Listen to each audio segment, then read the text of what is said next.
was playing around with my paint pouring and I was trying to channel that feeling of the water curling up into a giant wave, and this is what I came up with. I'm so excited by it. So I'm going to give it another try, but this time I'll videotape it so I can show you how I did this, and hopefully I'll get another really cool wave.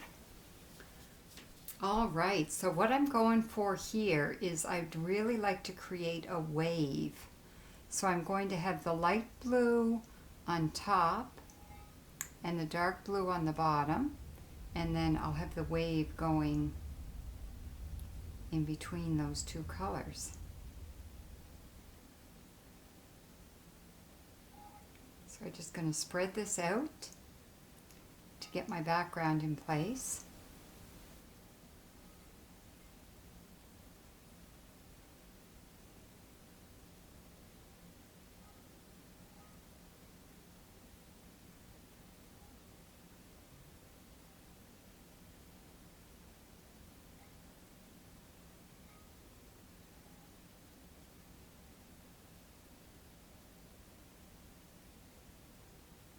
All right, now I'm going to get some colors for my wave.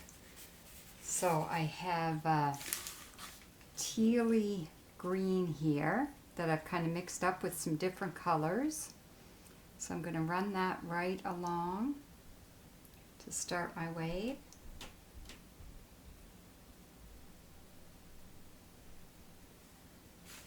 And then I've got some bright green.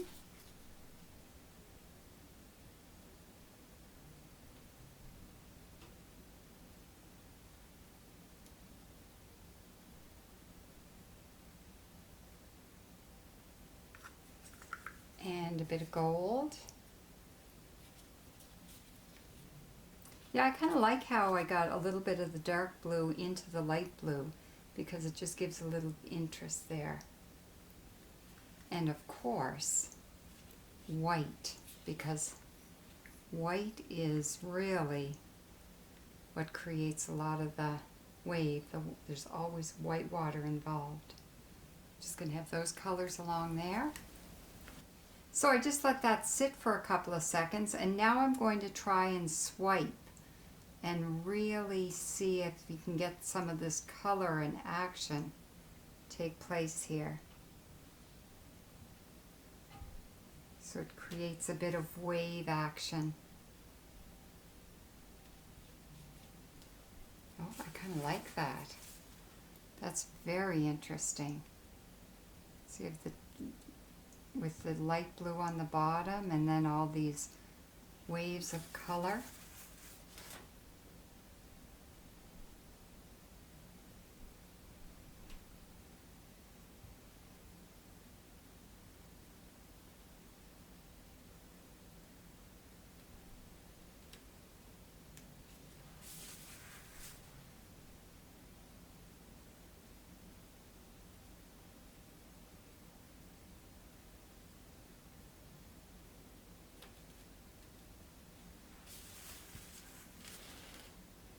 Interesting. Kind of like that the white is coming on the outside here.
So as I look at this, I'm thinking I might need a little bit more white on the inside of the wave as well.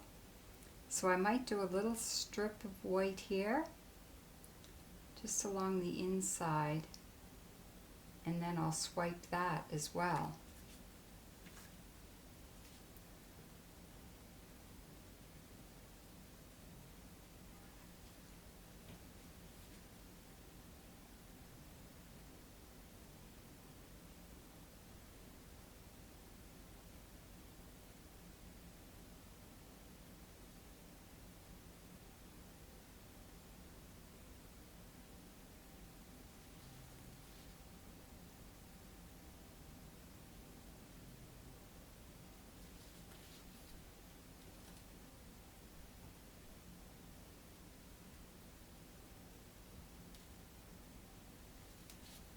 One of the things I find really interesting about paint pouring is that when you pour on all these layers of paint, you have on there layers of paint.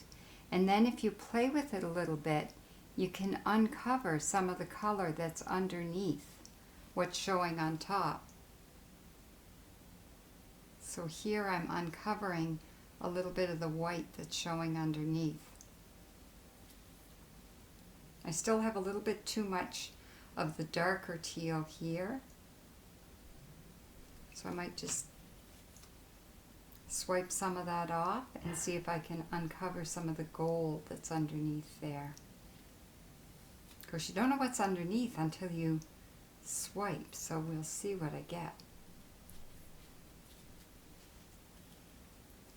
I think I'll add a little bit more gold there.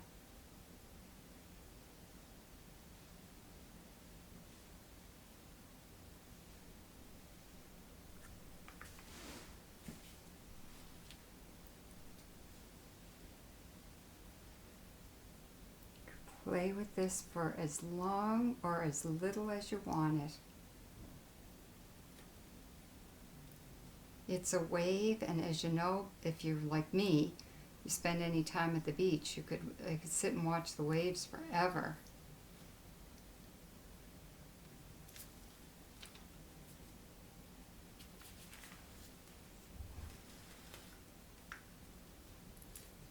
So there is really no set right or wrong when it comes to a wave, because there's always a lot of action taking place and it's always moving.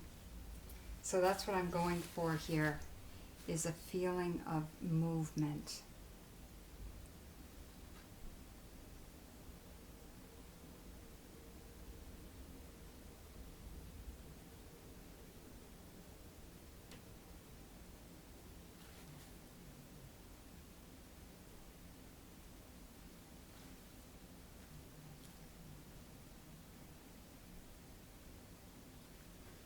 Very interesting. I think I'll let that sit for a little bit and see what happens. So here are my two waves. I'm so pleased with them. I think they're so interesting. It's amazing what happens with this paint pouring. So on my second wave, I didn't get quite the curl here as I did with my first wave, but I did get a lot more blue in the bottom. So I like both of them for different reasons. So I decided to embellish them a little bit with a sea glass sailboat. So I have a sea glass sailboat here with a piece of sea pottery for the sail. And that to me just gives it a little bit of interest. It looks like a sailboat out on the water that's about to get trounced with a giant wave. Now with this one, I thought it reads more interesting if I turn it on an angle. And so then I think that just works better. So this looks like really stormy skies above the sea. And I'm going to put a sea glass sailboat and a green piece of sea glass for the sail. And it just adds some more interest. So I hope you found this another idea of how you can bring the beach back into your home with you, with your art. And until next time, I hope you make it out to the beach, and happy sea glass hunting.